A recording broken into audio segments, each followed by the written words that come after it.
जय मसीह की सबको।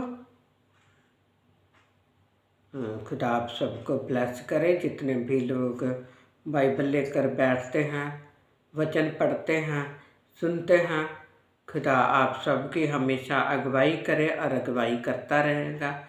जिस तरह से खुदा मेरे जीवन में काम करते हैं, उसी तरह से आप लोगों के जीवन में भी खुदा काम करे। खुदा हर गवाही पर आशीष दे और जितने भी लोग वचन को सुनते हैं, खुदा उन सबको भी ब्लेस करे और उन सबके भी जीवन में गवाही बनाए। तो अभी हम वचन में से पढ़ेंगे।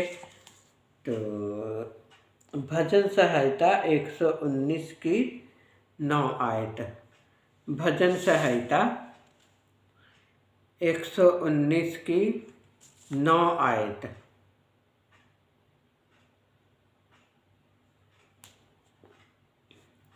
जवान अपनी चाल को किस उपाय से शुद्ध रखे, तेरे वचन के अनुसार सावधान रहने से। जवान अपनी चाल को किस उपाय से शुद्ध रखे, तेरे वचन के अनुसार सावधान रहने से। अब आजकल सब लोग जानते हैं कि जो समय है वो कैसा समय चल रहा है। तो ये जो समय चल रहा है, ये जो ज़माना चल रहा है, इस ज़माने में कोई जवान अपने आप को शुद्ध रखे, कैसे रख सकता है। तो बहुत से जवान हैं जो कि खुदा के साथ चलते चलते ही पता नहीं कौन कौन सी राहों पर चल पड़ते हैं। तो अगर हम खुदा के रास्ते पर आ चुके हैं तो हमें अपनी चिंता बिल्कुल भी नहीं करनी। आप जिस भी चर्च में जाते हैं तो चर्च में ये सोचकर कभी मत जाइए कि वहाँ पर मैं ये करूँगा या वैसे करूँगी, या मैं अपनी फ्यूचर लाइफ के लिए वहाँ से कुछ ऐसे कर लूँगा या कुछ ऐसे कर लूँगा। आप मेरी बात को समझ सकते हैं। जवान जो है वो अपना जीवन साथी क्यों ढूंढता है? सबसे बड़ी बात तो यही है, यही काम दुनिया में आजकल रह गया। इंटरनेट में आप कहीं भी देखोगे तो जो जवान लोग हैं उनके पास यही काम रह गया और कोई काम नहीं है। उनको इस बात से कोई मतलब नहीं है कि उनकी जो जवानी है वो शुद्ध रहनी, पवित्र रहनी, पाक रहना बहुत ज़्यादा ज़रूरी है। वो इस बात से बिल्कुल अनजान है। वो सिर्फ एक ही बात सोचते हैं कि खाओ पियो ऐश करो मित्रों। तो हमें बिल्कुल भी इन बातों के बारे में नहीं सोचना चाहिए।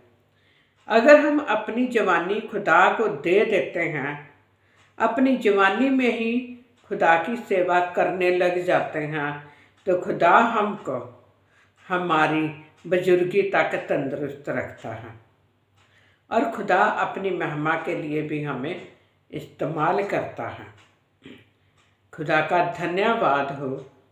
मैं अपने बच्चों के मामले में बहुत खुश रहती हूँ कि बचपन से लेकर जब तक वो मेरे हाथ में रहे तब तक खुदा ने उनको संभाल के रखा और आज भी वो खुदा के साथ हैं। और ख़ास तौर से बेटियों के लिए मैं आप लोगों के सामने बताना चाहती हूँ कि परमेश्वर ने उनको भी सेवकों के साथ जोड़ कर रखा हुआ है। वो चर्च जाती हैं।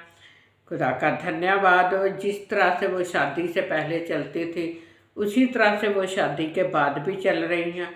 और उनके जो परिवार हैं, जॉइंट फैमिली में दोनों बहनें रहती हैं, मेरी 2 बेटियां हैं और दोनों ही इतने अच्छे परिवार में है कि वो परिवार भी एक ही सेवक के साथ जुड़े हुए हैं और वो भी सभी वचन के लिए अपने आप को आगे रखते हैं। जबकि उनके जो सास ससुर थे वो जवानी में तो उन्होंने नहीं खुदा को कबूल किया, लेकिन जब जैसे ही उनको 40-45 की उम्र के बाद खुदा के बारे में पता चला तो उन्होंने खुदा को कबूल किया और अब वो भी खुदा के बीच में चल रहे हैं। ये मेरे जीवन की बहुत बड़ी गवाही है कि मेरे बच्चे मैंने बचपन से लेकर जवानी तक, शादी तक मैंने उनको खुदा के साथ चलाया और यहाँ तक कि मेरे जो बड़ी बेटी और मेरा जो बेटा है उनको 14 साल की उम्र में बपतिस्मा दिया गया और मैंने खुद दिलवाया बपतिस्मा। और वहाँ पर लोग बोलते थे कि ये बच्चे बहुत छोटे हैं और मेरी जो छोटी बेटी है उसको 12 साल की उम्र में बपतिस्मा दिलवाया। लोग बहुत हैरान होते थे, वो पास्टर जी को बोलते थे कि मुझे भी बहुत बोलते थे, आपस में भी लोग यही बातें करते थे कि देखो इनके बच्चे कितने छोटे छोटे हैं और इसने अपने बच्चों को बपतिस्मा दिलवा दिया। बपतिस्मा दिलवाना माँ बाप की जिम्मेदारी होती है। अगर माँ बाप खुद खुदा के साथ चलेंगे तो तभी वो अपने बच्चे को एडवांस तैयार करेंगे। आज के बच्चे एडवांस में क्या कर रहे हैं? मोबाइल चला रहे हैं। मोबाइल की हर बात उनको पता, उनको दुनिया की हर बात पता है, लेकिन अगर उनको आप वचन के बारे में पूछेंगे तो उनको वचन के बारे में नहीं पता चलेगा। और वचन के बारे में उन्हीं बच्चों को पता होएगा जो माँ बाप अपने बच्चों को वचन के बारे में सिखाते हैं। और वो बच्चे मोबाइल को भी ज़्यादा नहीं पकड़ते, क्योंकि जैसे मैं अपने ऊपर ही बात लेती हूँ, जिस तरह से मैंने अपने बच्चों को सिखाया है आगे मेरे बच्चे भी अपने बच्चों को उसी तरह से चला रहे हैं। तो उनको मोबाइल की लत नहीं डाली हुई है, पढ़ाई करते हैं, स्कूल जाते हैं और खुदा के साथ चलते हैं। क्योंकि अगर अच्छे परिवार से वो निकले हैं तो अच्छे परिवार के बीच में वो लोग रह भी रहे हैं और खुदा के साथ चल रहे हैं। खुदा ने उनको बहुत अच्छे बच्चे दिए हुए हैं, बच्चे भी चर्च में सेवा करते हैं, खुदा का धन्यवाद हो। बड़ी बेटी के बच्चे थोड़ा बड़े हैं और वो चर्च में भी सेवा करते हैं।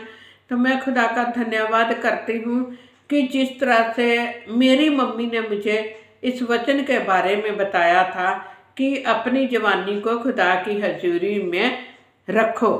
तो जब हम खुदा की हजूरी में अपनी जवानी को रखते हैं तो खुदा हमारे वंश को भी, हमारा जो वंश जब जवान होता है, चाहे बेटा है या बेटी है, दोनों को अगर हम बराबर समझेंगे तो खुदा उनको भी अपने वचन के अनुसार चलने के लिए हिम्मत ताकत बख्श देता है। तो बिल्कुल भी आप इस वचन को इग्नोर मत कीजिए। मैं आप लोगों को यही बोलूँगी कि आज भी आपके पास समय है, आप अपना जीवन खुदा को दे दीजिए ताकि आपका जो जीवन है वो सफल जीवन बना रहे। और अगर मेरी माँ ने मुझे वचन के मुताबिक चलाया, मुझे वचन के बारे में सिखाया है, और जब तक मेरी माँ जीवित थी उसने हमेशा मुझे वचन के बारे में ही बताया। क्योंकि मैं ज़्यादा बात नहीं करना चाहती हूँ अपनी मम्मी के बारे में, क्योंकि सभी जानते हैं कि माँ एक ऐसी चीज़ है जिसको कि भूलना बहुत ज़्यादा मुश्किल है। तो मेरे जीवन की बहुत बड़ी बड़ी गवाहियाँ हैं, मैं जितनी बताऊँ उतनी ही कम है।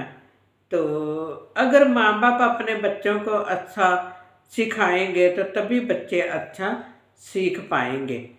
तो इस वचन को भी मैं आप लोगों को बोलूँगी कि ज़्यादा से ज़्यादा लोगों को शेयर करें ताकि लोग वचन को समझने वाले बने, सुनने वाले बने और अपनी जवानी को पवित्र रखकर खुदा की हजूरी में खुदा के साथ चलने वाले बने और पवित्र आत्मा को भी समझें ताकि वो भी मेरी तरह तंदुरुस्त रह सकें। तो आप लोगों के लिए भी मैं यही प्रार्थना करती हूँ, परमेश्वर आप सबको ब्लेस करे, खुदा आप सबको तंदुरुस्ती दे और वचन को हमेशा पढ़ते रहिए, प्रार्थना करते रहिए। तो थैंक यू, धन्यवाद। खुदा आप सबको ब्लेस करे और मैं दोबारा कहना चाहती हूँ कि इस वचन को ज़्यादा से ज़्यादा दूसरे लोगों तक पहुँचाएं, शेयर करें। तो थैंक यू, धन्यवाद सबको। जय मसीह की।